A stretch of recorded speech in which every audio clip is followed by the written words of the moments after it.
The Montreal Canadiens have waived Rem Pitlick. I'm going to be talking about what that means towards the Habs roster construction. Plus, we have some news about Martin St. Louis and just how he's coaching the power play in the Habs practices. Finally, we have a great prospect update as Riley Kidney wins an award, so you won't want to miss this episode of Habs Digest.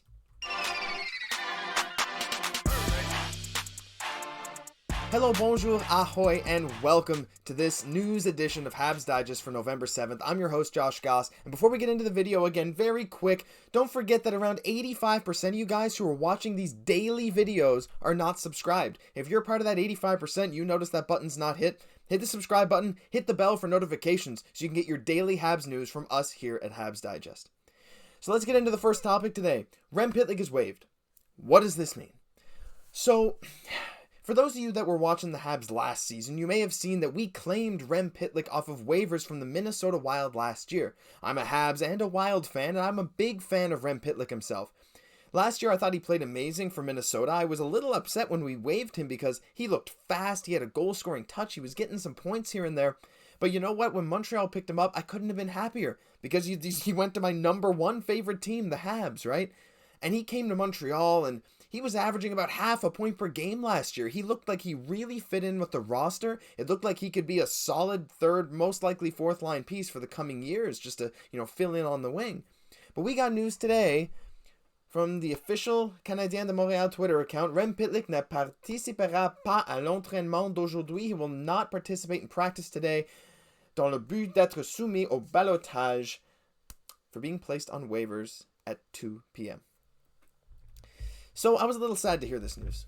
I am a big Rem Pitlick guy. I think he's awesome. I think he's fast. I think he has a nice goal-scoring touch, but he just hasn't been able to put it together this season.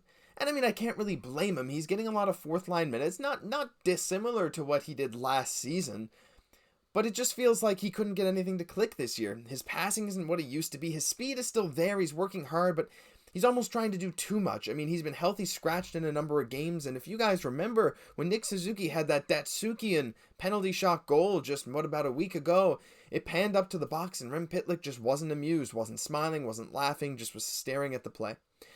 Now, that doesn't mean that I think there's a chemistry issue or anything. I'm seeing a lot of people speculating because he didn't react to Suzuki's goal, there's locker room issues, and we saw in the TSN, Habs video where they call each other out, a lot of people said Rem Pitlick does his own workouts before the games, brings his own backpack, kind of keeps to himself. No one really knows what he does. Sure, that might be something, but I'm not going to go out on a limb and say that, there's a chemistry issue because Rem Pitlick likes to be alone and really is upset when he's not playing. I think those are pretty natural things. Some people just like to be alone. But his play just hasn't been up to par this year, and we need to waive someone because from what it looks like, especially in practice today, we had Evgenii Dadonov practicing again. So someone needs to go for him to come back in the lineup, and I know you guys and myself, we're not too happy with Dadonov, we're not too happy with Hoffman, Drouin, guys like that. But the thing is, we can't trade Rem Pitlick for anything. No one's going to trade us anything of value at all for Rem Pitlick. What teams might end up trading us for is if Hoffman starts to put together a hot streak, maybe shows he has a goal-scoring touch still there, maybe Dadonov goes back to what he was in Vegas last season, we can move these guys for some type of asset. Maybe a pick, something like that. So we need to make room for these guys because we've heard Kent Hughes is active working the phones. He's trying to move these guys out of Montreal. So right now we need someone to go down. And it just happens to be Rem Pitlick. Why not Michael Pezzetta? I'm not sure. Maybe it's because, he went up in the Laval system and, we signed him to a contract past off season. But I don't know. Maybe I thought Pezzetta was probably less of an NHL player than Rem Pitlick. Pezzetta's only played in one game this year. Pitlick has looked like he belongs a lot more than Pezzetta, but it's management's decision. Clearly there's a reason for Pitlick to be waived, and I do think he will get claimed tomorrow. I don't think every team's going to be fighting for him, but his cap hit's only about $1 million, and he has shown that he can be worth that, so I think he will get claimed.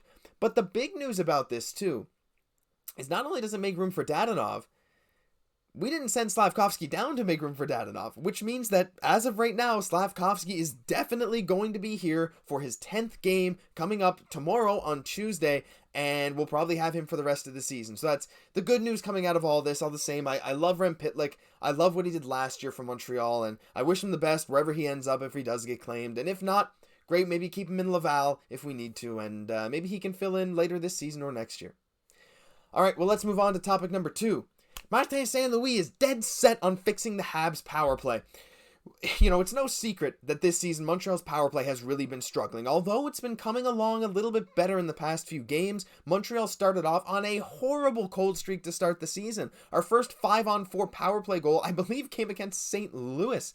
Our first power play goal came in overtime when Kirby Dach scored the game winner, but man, it's been really disappointing to see the power play this season, and Coach Martin St. Louis and Alex Burrows have been really messing around with the lines. Of course, we've seen Slafkovsky on the second power play. There's rumors that we might see Evgenii on the top power play, though those are not substantiated. There were some tweets going out today saying that Evgenii and Slafkovsky were on the first power play. Those were not true. For any of you that saw those, Arpon Basu has gone and confirmed that those are not the power play lines. But it was cool to see. I mean, maybe we'll see Caden Gooley, but who knows? We've been looking around at every single power play possibility, 5 forwards, everything like that. But Martin St. Louis needs to fix something, and here's what he said in practice today. According to Stu Cowan, Habs head coach Martin St. Louis was overheard at practice while working on the power play. Quote, "We're going to do it until we get it right." We're going to do it until we get it right, and I think that philosophy is great. I think it is needed because Montreal's power play, sure, we can get the zone entry. We do that same thing every time where we kind of bring it up a little through center, and if we have a break, we'll go through it. But if not, we just feed it back to Suzuki, and he'll burst in with speed and enter the zone. It works. We can get into the zone, but it feels like teams are honing in on Cole Caufield, and if not him, then Nick Suzuki, and it makes it tough to feed those passes over to them. When you only have 1, maybe 2 threats on the power play to score, it doesn't always work. So Martin St. Louis has to find a way around that. But he is drilling it into these Habs' heads that if you're on the power play, you're not going to screw up. We're practicing until you don't make any mistakes, basically, and you're going to be able to recreate this in a game, and that's what we really, really need to see. Because as of right now, I mean, even though the power play's gotten a little bit better, there's still tons and tons and tons of room for improvement. I mean, I think a change on who's on the power plays definitely needs to happen. I mean, it seems like Slafkovsky is our 3rd best goal scorer so far. Why not put him, Suzuki, and Caufield all on the first power play?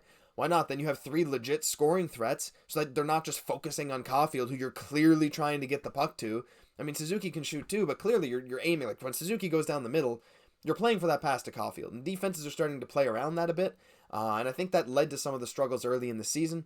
But I think a little switch up, adding a better goal scorer to maybe the first power play could lead us to some success. But that, plus the Habs in practice, really drilling it into their heads, what they need to do and how to do it so we can see success in the future. Love that attitude from Coach St. Louis.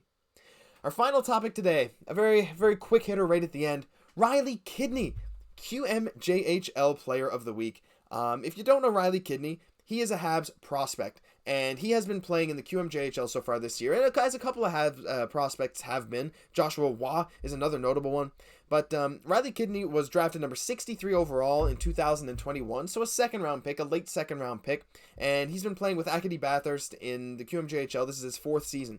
But so far this season, he has 16 games played, 9 goals, 17 assists, and he is the QMJHL Player of the Week for the Evgenii Bathurst Titan. He had 4 goals and 3 assists for 7 points this week. He has been playing out of his mind in the Q. And again, not only him, with Joshua Waugh in the Q, we have Philip Meshar, Owen Beck in the OHL. These Habs prospects, and Lane Hudson in the NCAA, who I'd love to mention every chance I get if you haven't noticed in these videos. But again, it's just another Hab to get an award. Lane Hudson was the Defender of the Week. Philip Meshar had this massive debut. Owen Beck with a bunch of points. Just these Habs prospects are getting notoriety everywhere. They're performing at the top of their leagues pretty much across the board. And that is extremely encouraging for us as Habs fans. Sure, Kidney is not one of our top prospects, but he was a second-round pick, and he's still only 19 years old. And last season, what did he have? Let me check. 100 points in 66 games in the Q. 30 goals, 70 assists. Again, he's currently at 26 points in 16 games.